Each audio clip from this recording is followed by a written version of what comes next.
Alberto, buenos días a toda la Buen día. audiencia de Radio Las Madres, un gusto de estar y de visitar. ¿Nos estabas escuchando Sí, cuando sí, venías para venía acá? escuchándolo, sí, Bien, sí. bien. ¿Y tenías Haciendo ganas de zapping venir? también. ¿Y tenías ganas de venir? Sí, sí, sí. Entonces, habrás escuchado cuando, Tu editorial, sí. no, eso es lo de menos. Marco Cittadini comentaba que Germán Martínez denunció, ya hizo público que hay una modificación entre el texto que se aprobó de la ley bases en diputados y el que va a tener que discutir el Senado. Estarás al corriente, imagino que ya lo sabes. Sí, nosotros tuvimos ayer a la tarde, a la noche, una reunión de bloque y estuvimos presentes los 33 senadores de nuestro bloque, ratificando todos la votación en general de manera negativa para no solamente la ley base, sino también la reforma impositiva y el Los blanqueo, 33, los sin 33, sí, fisura. sin fisuras, absolutamente. Y allí las autoridades del bloque informaron precisamente de esta comunicación que ya había hecho llegar a nuestro bloque Germán Martínez, el presidente del bloque de diputados. Y evidentemente lo que quedamos es analizarlo esto, que lo iba a hacer público obviamente, y tenemos que decidir qué actitud tomar, porque es una anomalía grave, gravísima diría yo, porque vamos a tratar algo que no fue votado. Hay dos artículos este, que son no solamente formales, sino que algunos modifican aspectos importantes de la ley y que creo que tenemos que debatir si amerita que nosotros tratemos esto o que esperemos que el presidente de la Cámara de Diputados envíe lo que se aprobó, porque estaríamos en la irregularidad nosotros de estar analizando y votando a favor o en contra de un texto que no fue votado en diputados. ¿Y eso hace caer la Bueno, no quiero votación? ser, no quiero dar una sentencia prematura de esto. Creo que lo tenemos que analizar. Es un tema que nuestro bloque tiene que analizarlo. Seguramente los especialistas en trámite parlamentario, los abogados constitucionalistas, deberán analizarlo y ver qué es lo cuál es la actitud que corresponde tomar, ¿no? Si podemos nosotros en el Senado seguir tratándolo, o debemos esperar que este diputado corrija esto y que envíe realmente lo que diputados aprobó. Bien. A ver, hay mucha gente que está enojada. Recién escuchamos algunos mensajes. Oscar, con Milei, con las medidas que está tomando, qué es lo que estamos haciendo, qué es lo que se puede hacer. ¿Qué balance haces vos de estos meses de Milei en el gobierno? Yo creo que hay razón para estar enojados, ¿no? Primero porque hay una realidad, sin duda, en los últimos años viene siendo negativa para la inmensa mayoría de los argentinos. Em, si bien es cierto, nosotros en el gobierno de Alberto Fernández se hicieron algunas cosas positivas, también tenemos que decir que hubo falencias, hubo expectativas no colmadas, hubo expectativas que nosotros, la gente se esperanzó con nosotros en el 2019 y vio frustradas esas expectativas.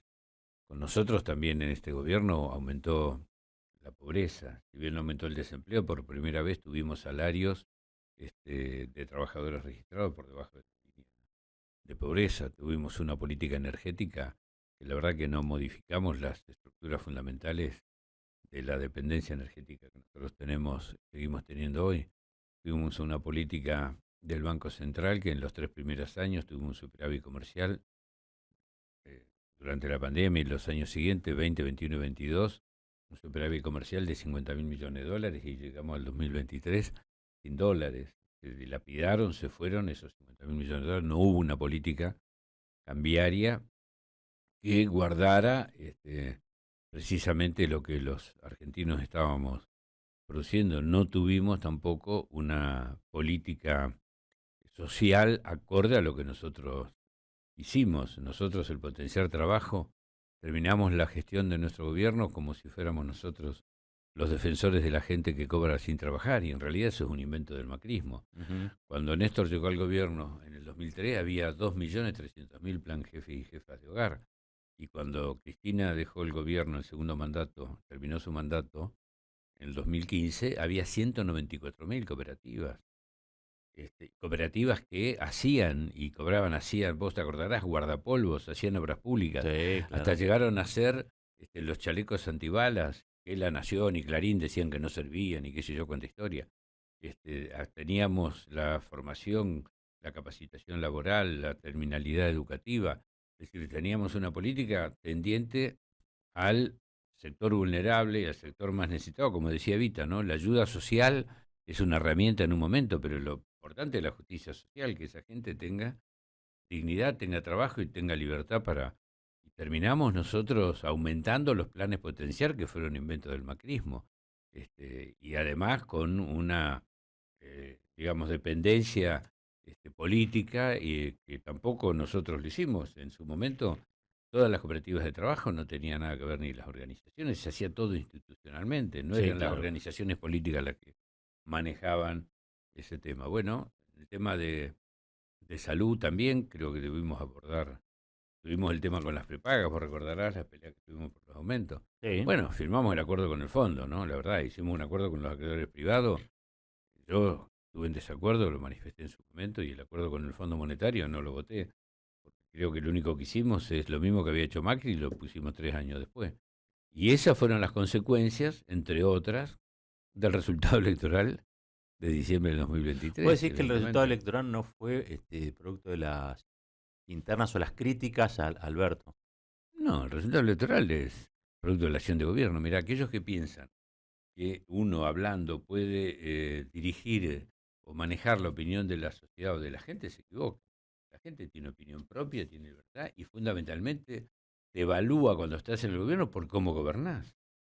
Hoy, a Milei, la gente que todavía sigue creyendo en él no lo va a dejar de apoyar porque nosotros lo critiquemos. Lo va a dejar de apoyar cuando vea que las políticas de Milei no le resuelven los problemas y le perjudican la vida a la gente y le está, Pues sí, digamos, la gente vota por su bienestar.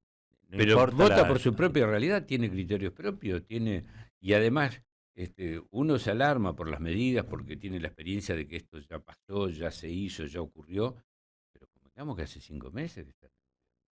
No le pidamos peras al olmo, ¿no? ¿Por qué le vamos a sacar a la gente la expectativa o la esperanza que tiene? Yo creo que equivocada, la experiencia lo demuestra, Cristina lo dijo muy claramente en el documento que hizo en febrero, y lo repitió el otro día en Quilmes. Estamos frente a una experiencia que el presidente llama anarcocapitalista, ella la denominó anarcocolonialismo, y que está llevando al pueblo argentino un esfuerzo y un sacrificio absolutamente inútil.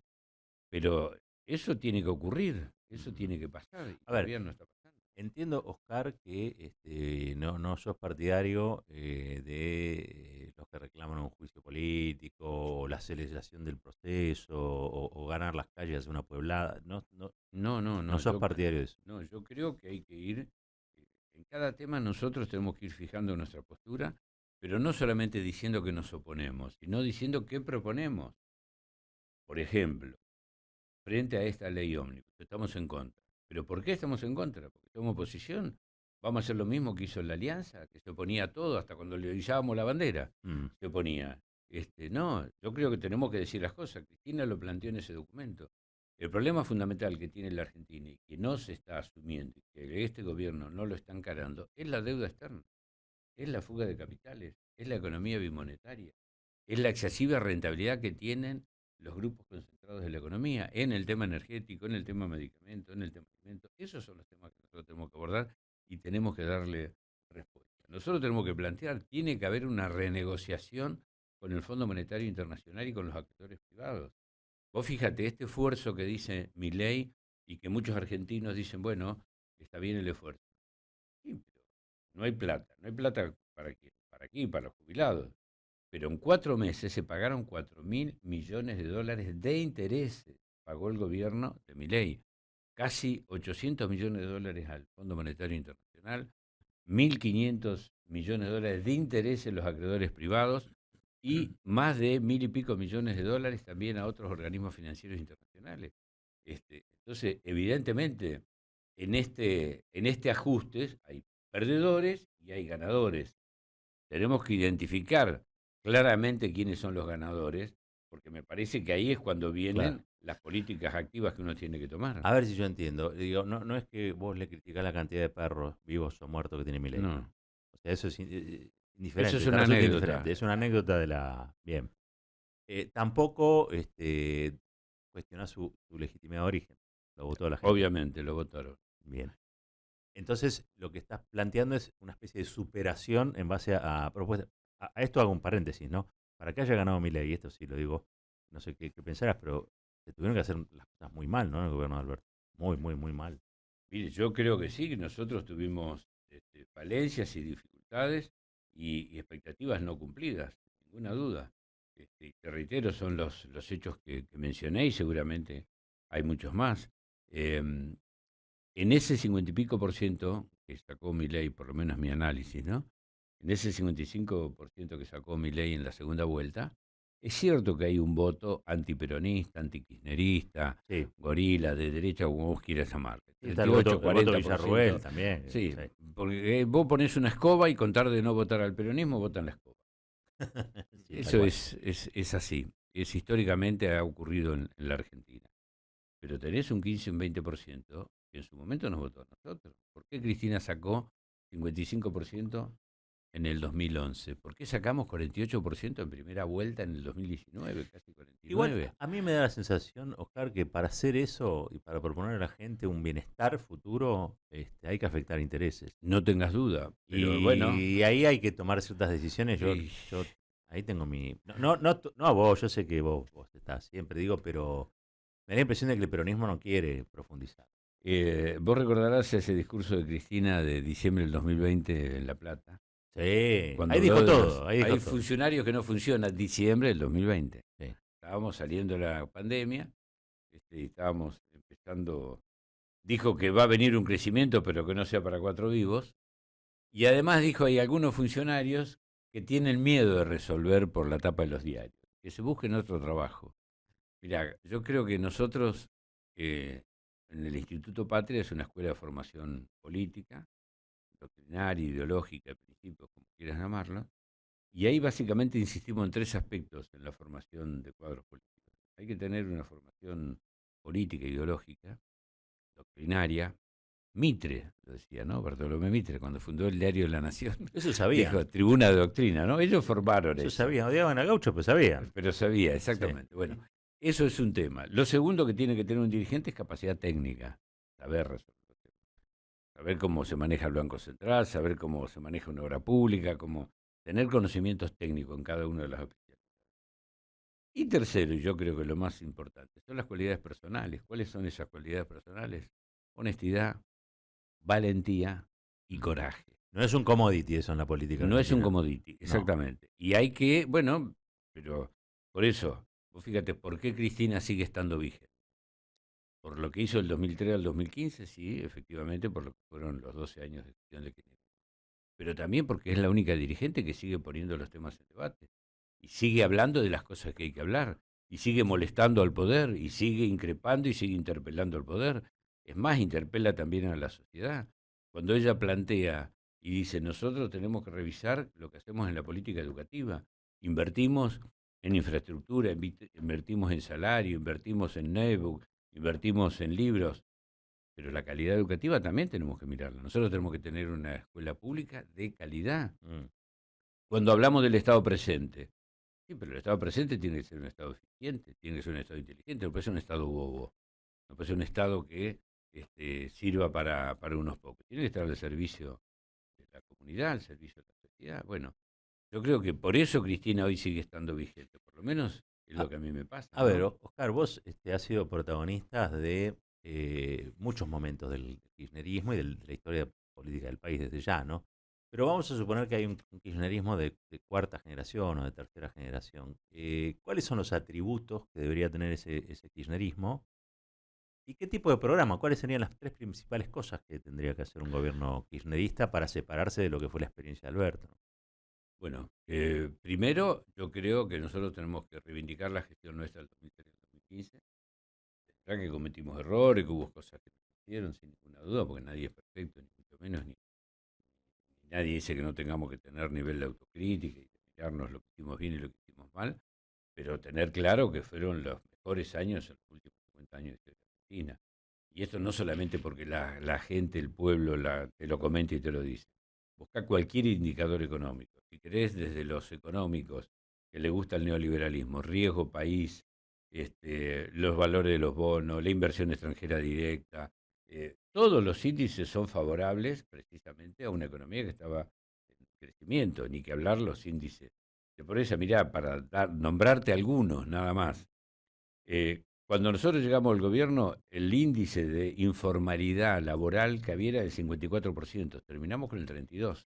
Claro. Y bajar Otro eso dato es que una proeza. Sí. se cita poco, la cantidad de nacimientos que hay. Vos sabés que los últimos 20 años, desde el 2000 hasta aquí, el mayor pico de nacimientos en la Argentina fue el 2014 y 2015. ¿Y por qué los jóvenes tenían hijos? Porque tenían esperanza, tenían expectativa, había futuro. Por eso lo había. Y Eso después, es bueno, verdad. te lo cuenta, a mí me lo han contado en la calle, un taxista un día subí al taxi, me reconoció, estaba agradecido, dice, yo no soy peronista, pero soy de familia taxista, mi padre era taxista, este auto era modelo 2013, lo compré con Cristina. Claro. Nos pudimos ir de vacaciones y nos pudimos ir de vacaciones al extranjero, el hijo de un taxista. Porque Y hoy la verdad, teníamos... Oscar, es que con los votos peronistas no ganas una elección. No, bueno, por eso, primero, tener y sentirnos orgullosos y reivindicar esa gestión. Sí, Le sí. dijimos no al ALCA, nos dedicamos del Fondo Monetario Internacional, hicimos una negociación con los acreedores privados como nunca se había hecho en la historia, entonces eso tiene que ser. Ahora a eso le tenemos que agregar la realidad actual. ¿Cuáles son las demandas que los jóvenes y la sociedad tienen en este momento? Obviamente que tenemos una sociedad diferente a la que teníamos en el 2015, Ujú. ¿sí? Cuando Cristina dejó el gobierno y se fue con la A ver, plaza llena. ponemos ahí que hay que grabar, por ejemplo, lo que sería la fuga de divisas. Pero Hay que desde ya, grabarla. Hay que grabarla. nosotros lo hicimos en el proyecto de ley de blanqueo que elevamos precisamente. Planteamos hay que terminar con el Fondo Monetario Internacional. No quiere decir que rompamos con el fondo, pero tenemos que buscar un arreglo que no nos imponga políticas que son absolutamente negativas. Tenemos que este año vence más de 20.000 millones de dólares, por eso está haciendo el ajuste. Y uno dice, ¿por qué están tan contentos los acreedores privados, los fondos, BlackRock, los dueños de los grupos económicos en la Argentina? Porque están haciendo negocio a lo tonto. Claro. Se lo dijo Caputo, apúrense, es ahora, es ya. Yo lo que veo, bueno, pero termino con la idea Sí. nuestra. Entonces nosotros tenemos que tener propuestas y claras consignas si queremos en el 2025 hacer una elección, reivindicarnos de la elección del 2023 y fundamentalmente volver al gobierno en el 2027, pero tener nuevas ideas y nuevas propuestas. No alcanza con la crítica al Milei o a este gobierno y no alcanza con reivindicar